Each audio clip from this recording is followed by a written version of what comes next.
gives you the area of a circle. But where does pi r squared come from? First, we'll draw a circle and fill in its area. Next, we will divide it into large equal parts and arrange them in a rectangular formation. As you can see, it barely resembles a rectangle. So next, we will divide the circle into small equal pieces, and we will arrange them in the same manner. You can see that it appears more like a rectangle. So, if we divide the circle into even more smaller pieces, you can see that every time the shape becomes more like a rectangle. So, how small must we divide a circle before we can get a perfect rectangle?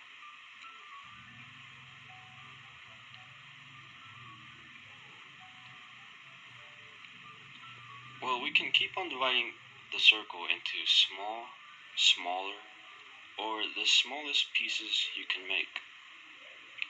But the answer is to divide the circle infinitely many times until we cannot distinguish the lines, and eventually the circle can now become a perfect rectangle.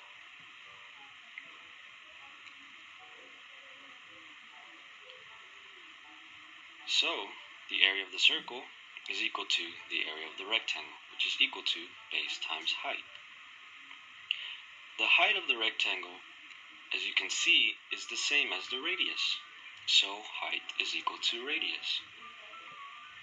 To find the base, we need to look at the circumference of the circle. And when we compare the base and the circumference, we can see that the base is equal to 1/2 the circumference. Remember that the circumference is equal to 2 pi r. When we combine it with 1/2, the 2's cancel out, and base is equal to pi r. So now base times height becomes pi r times r. Combine the r's together and we have pi r squared, which is equal to the area of the rectangle, which is equal to the area of the circle.